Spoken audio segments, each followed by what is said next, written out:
अस्सलाम वालेकुम। फ़लस्तीन जैसी सरज़मीन दुनिया में कहीं भी नहीं है। इस सरज़मीन की हर ईंट मुख्तलिफ़ तारीख़ी अदवार का पता बताती है। यहाँ पर कायम हर हुकूमत के पीछे एक दास्तान छुपी है।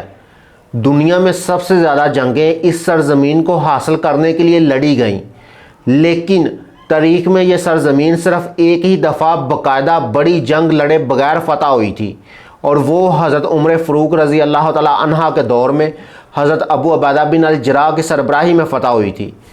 दोस्तों, दुनिया में मज़ाहब दो किस्म के हैं, एक गैर सामी मज़ाहब और दूसरा सामी मज़ाहब।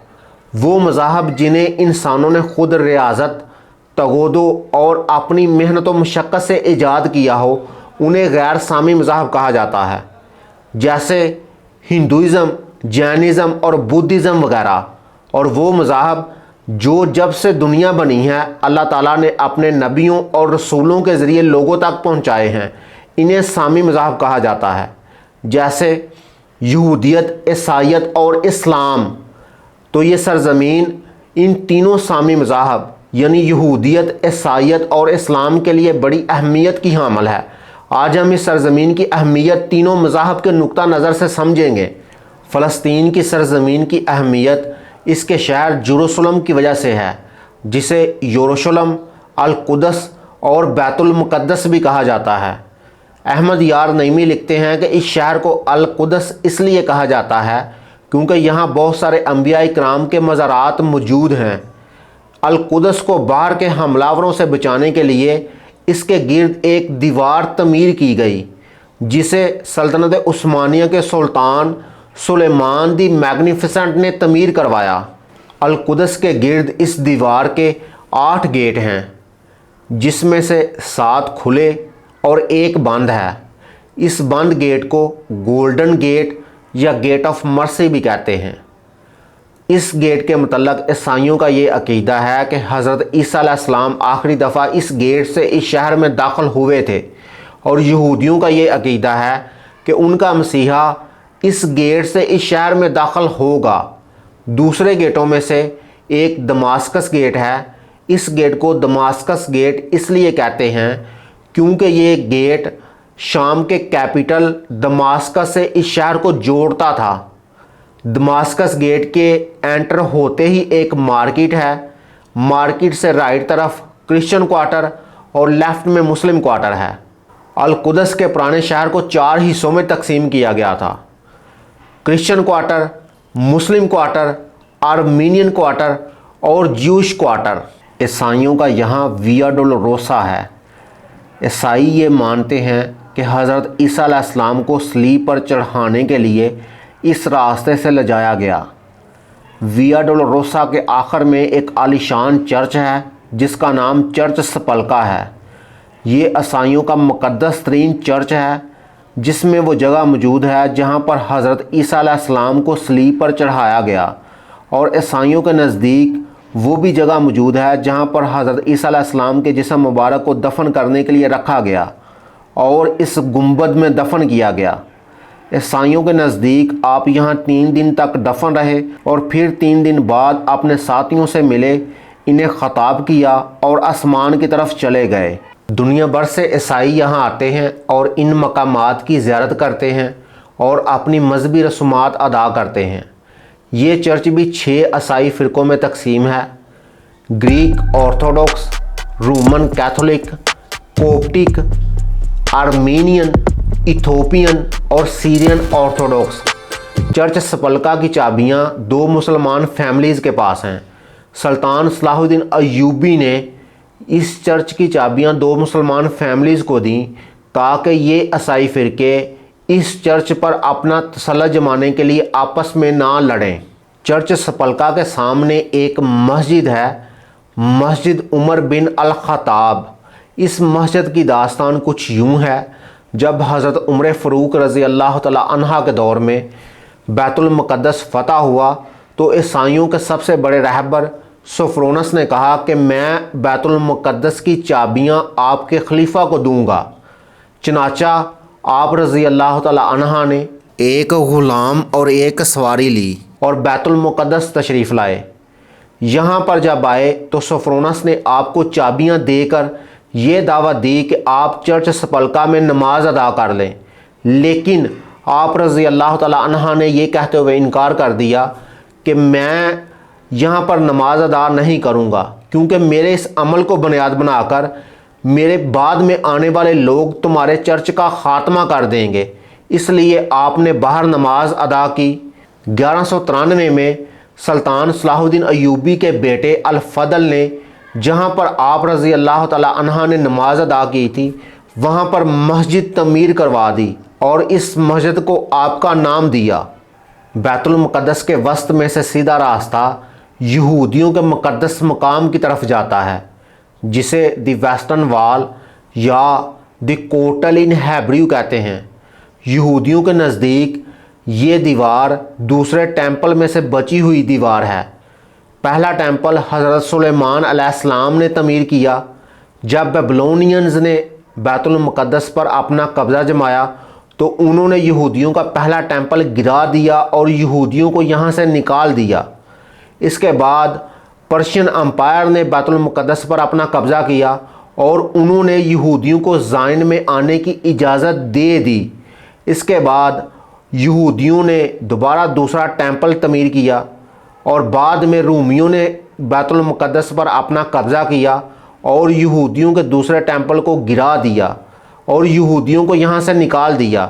यहूदियों के नज़दीक ये दूसरे टेंपल में से बची हुई दीवार है, जिसे द वेस्टर्न वॉल या द कोटल इन हेब्रू कहते हैं। यहूदी यहाँ अपनी इबादत करते हैं, एक हिस्सा मर्दों के लिए और एक हिस्सा औरतों के लिए है। इस दीवार से आगे मस्जिद अक्सा है। मस्जिद अक्सा मुसलमानों के लिए यानी हमारे लिए मक्का और मदीना के बाद तीसरी मुक़द्दस तरीन जगह है। मस्जिद अक्सा 35 एकड़ पर मुश्तमिल है। पुराने बैतुल मुक़द्दस शहर का 1/6 हिस्सा मस्जिद अक्सा पर मुश्तमिल था, जो कि 16% बनता है। मस्जिद अक्सा में अल-किबली मस्जिद और डोम ऑफ राक मौजूद है और मस्जिद अक्सा की सारी सरजमीन को अल-हरम अल-शरीफ कहते हैं। अल-किबली मस्जिद का पहला स्ट्रक्चर हज़रत उमर फ़ारूक रज़ी अल्लाह ताला अन्हा ने तमीर करवाया। पहले ये सादा था, लेकिन आज जो स्ट्रक्चर मौजूद है ये बनु अमैया के दौर में बना और डोम ऑफ राक की तमीर भी बनु अमैया के दौर में हुई।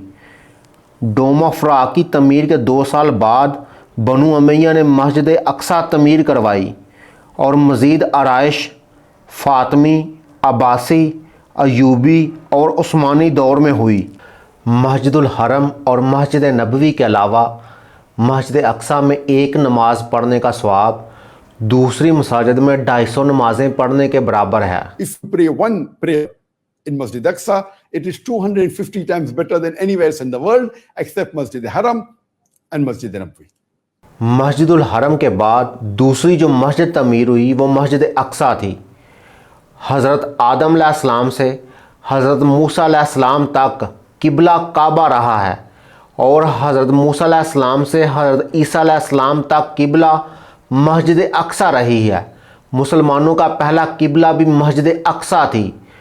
हमारे आका दो आलम सल्लल्लाहु अलैहि वसल्लम की हिजरत के 16 या 17 माह बाद किबला तब्दील होकर काबा बना। 638 में हज़रत उमर फ़ारूक रज़ी अल्लाह तआला अन्हा के दौर में बैतुल मुक़द्दस फ़तह किया गया। 1099 में ईसाइयों ने बैतुल मुक़द्दस पर कब्ज़ा कर लिया और लाखों और हज़ारों की तादाद में लोगों का खून बहाया। 88 साल बाद 1187 में सुल्तान सलाहुद्दीन अय्यूबी ने बैतुल मुक़द्दस ईसाइयों से दोबारा वापस लिया, लेकिन बदले के तौर पर खून नहीं बहाया, बल्कि वो लोग जिन्होंने इधर से जाना चाहा उनको माल समेत इधर से जाने दिया और जिन्होंने रुकने का इरादा किया उनको माल, जान, जायदाद की अमान बख्शी। 1228 में जर्मन के बादशाह फ्रेडरिक II ने माहदे के ज़रिए ख़ुद को फ़लस्तीन का बादशाह बना लिया। 15 साल बाद मिस्र की आर्मी, जिसकी कमान गवर्नर पाशा के पास थी, उसने इस सरज़मीन को अपनी हुकूमत में शामिल कर लिया और 15वीं सदी में ये सरज़मीन सल्तनत उस्मानिया के ज़ेर असर आ गई। 638 में हज़रत उमर फ़ारूक रज़ी अल्लाह ताला अन्हा की बैतुल मुक़द्दस में फ़तह से लेकर 1917 में सल्तनत उस्मानिया के ख़ात्मे तक ये अरसा 1279 साल बनता है। इस अरसे के दौरान 88 साल बराह रास्त ईसाइयों ने फ़लस्तीन पर हुकूमत की है और 15 साल तक मुआहदे के ज़रिए फ़लस्तीन की बादशाहत का टाइटल लिया है। इसके अलावा 1176 साल तक मुसलमानों ने बराह रास्त फ़लस्तीन पर हुकूमत की है। तो अब आप बताएं कि फ़लस्तीन की सरज़मीन के असल वारिस कौन हैं? क्या वो फ़लस्तीनी नहीं हैं जो 1000 साल से ज़्यादा यहाँ आबाद रहे हैं? यहूदी कहते हैं कि ये सरज़मीन उनको खुदा ने दी थी और ये उनका पैदाइशी हक है। Steal more and more Palestinian land. Why what? You, Israelis or Jews, steal more and more Palestinian land. Okay, because we're not stealing, it's ours. It was our birthright in the Torah. God gave it to us and it's our land and we were here. क्या ये argument sense बनाता है कि यहूदी दुनिया के किसी कोने में भी पैदा हो लेकिन फ़लस्तीन की सरज़मीन पर उसका पैदाइशी हक है?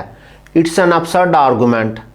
और ये कि खुदा ने ये सरज़मीन इनको दी है, ला तब्दीला ले कलिमातिल्लाह, अल्लाह की बातें तब्दील नहीं होती। अगर खुदा ने ये सरज़मीन इनको दी होती तो दुनिया की कोई ताकत इनको इस सरज़मीन से निकाल नहीं सकती थी। इसके अलावा यहूदी ये आर्गुमेंट देते हैं चूँकि हम 3500 साल पहले यहाँ आबाद थे इसलिए ये सरज़मीन हमारी है। Does it make sense? The Jewish people have lived in the land of Israel, what is now the state of Israel, have lived here and have been attached to this place for about 3,500 years, 3.5 millennia. Now, roughly for 2,000 years, we were conquered by the Romans, we were conquered by the Byzantines. They did a lot of bad things to us. इसका जवाब मुसव्विर पाकिस्तान अल्लामा मोहम्मद इकबाल ने दिया और कहा है खाके फ़लस्तीन पे यहूदी का अगर हक हिस्पानिया पे हक नहीं क्यों अहले अरब का?